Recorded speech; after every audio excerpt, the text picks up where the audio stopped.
یہ جو بات ہے کہ نیک نیتی کی بنیاد کے اوپر اگر کوئی عمل کر بھی لیا، آپ کو اس پہ کیا اعتراض ہے؟ حرج کیا ہے؟ آئیے صحابہ کی زندگی سے بعض ان واقعات کو یاد کیجئے جس میں حرج کیا اور نیک نیتی کے یہ جو جھوٹے مغالطے اور فلسفے ان کا رد بھی موجود ہے۔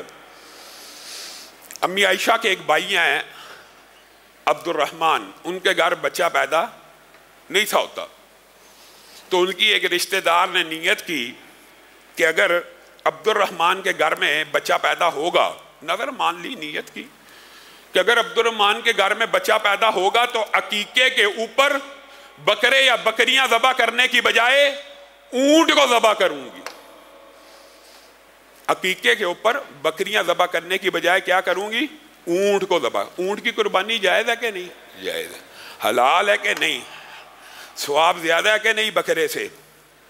امی عائشہ کے کان میں یہ الفاظ پڑے، آپ نے کہا ہمارے لیے رسول اللہ کی سنت کافی ہے، اگر بچہ ہوگا تو ہم 2 بکریاں یا بکروں کو ذبح کر دیں گے، اونٹ کو ذبح نہیں کریں گے۔ آپ مجھے بتلائیے اونٹ کو ذبح کرنے میں حرج کیا تھا؟ کیا حرج تھا؟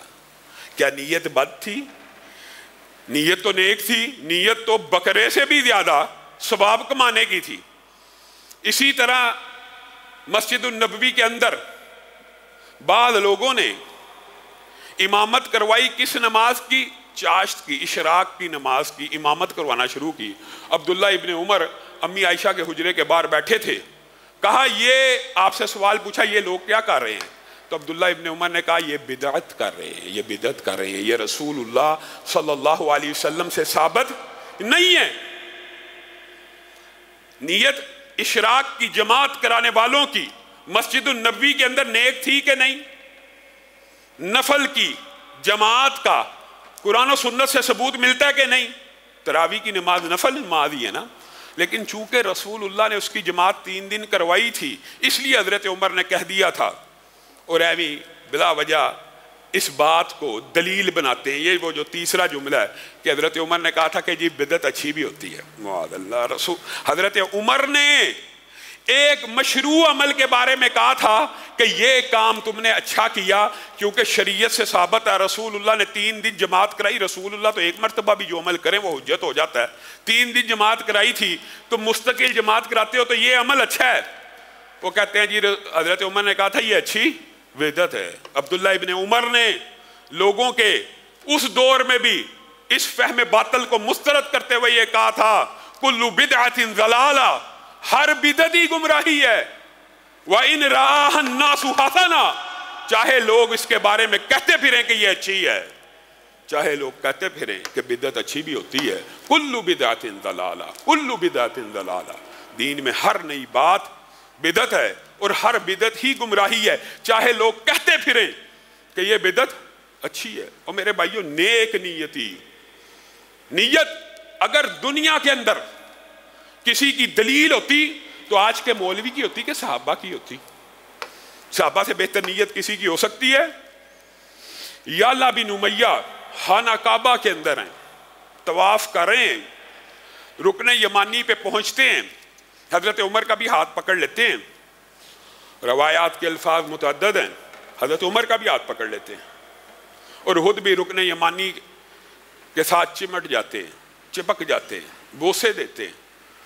اور میرے بھائیوں یہ کس رکن یمانی کو بوسے دے رہے ہیں؟ خانہ کعبہ ہی کی دیوار کا حصہ ہے نا، خانہ کعبہ کی دیوار کا حصہ ہے کہ کوئی مزار ہے، کوئی حجر ہے، کوئی شجر ہے؟ خانہ کعبہ کی دیوار ہے، رکن یمانی کو بوسے دے رہے ہیں، اس سے گلے لگ رہے ہیں، اس سے لپٹ رہے ہیں، ساتھ میں حضرت عمر کا ہاتھ بھی پکڑ لیا، تھام لیا، روک لیا حضرت عمر کا۔ حضرت عمر نے ہاتھ کو چھڑایا، اما تفت مع الرسول صلی اللہ علیہ وسلم، اے یعلا تو نے رسول اللہ کے ساتھ طواف نہیں تھا کیا تھا؟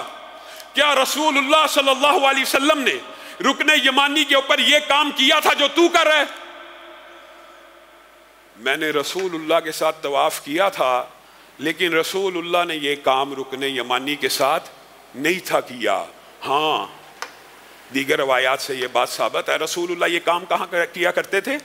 حجر اسود پہ کیا کرتے تھے، اس کو چومتے بھی تھے، اس کو بوسہ بھی دیتے تھے، استلام بھی کرتے تھے. یہ کام اور جو چمٹنا ہے اور جو لپٹنا ہے یہ رسول اللہ صلی اللہ علیہ وسلم ملتزم کے اوپر باب جو ہے خانہ کعبہ کا اس کے نیچے اپنی چھاتی کو بھی لگا لیا کرتے تھے. اب مجھے ایک بات بتلائیے, آپ نے رک جانا. یہ نیت کس کی ہے؟ صحابی رسول کی ہے, اور ساتھ میں عمر جیسا جلیل القدر صحابی ہے. خانہ کعبہ کہ جس کے دروازے کے نیچے جسم کو مس کرنا بھی حدیث سے ثابت ہے. ایک کونے کے اوپر حجر اسود ہے, اس کو بوسہ لینا بھی ثابت ہے, اس کو چھونا بھی ثابت ہے. ایک حصے کا لپٹنا, بوسہ دینا, سینہ لگانا ثابت ہے, تو دوسرے حصے پہ حرج کیا ہے؟ وہ بھی تو خانہ کعبہ ہی ہے. حرج یہ ہے کہ حضرت عمر نے کہا کیا رسول اللہ صلی اللہ علیہ وسلم نے رکن یمانی کے اوپر یہ کام کیا تھا؟ نہیں تھا کیا. تو پھر یاد رکھ یعلا بن امیہ, یاد رکھ ہمارے لیے اور تمہارے لیے لقد کان لکم فی رسول اللہ اسوہ, تیرے اور میرے لیے رسول اللہ کی زندگی بہترین نمونہ ہے. اگر رسول اللہ نے یہ کام نہیں تھا کیا, تو نے اگر کیا آج کے بعد تو میں عمر تجھے درے لگاؤں گا. بتائیے نیت نیک تھی یا بد تھی؟ دلائل موجود تھے یا نہیں تھے؟ ہر چیز آج معاشرے میں جی حرج کیا ہے, اس حرج نہ ہونے کی وبال آپ نے دیکھ لیا ہے, آپ حیران رہ جائیں گے.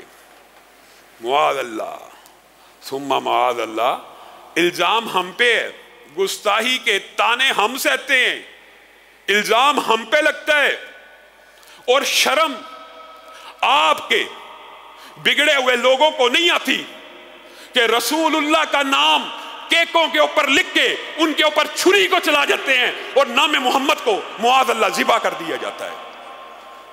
گستاخ پھر بھی ہم ہیں, گستاخ پھر بھی ہم ہیں.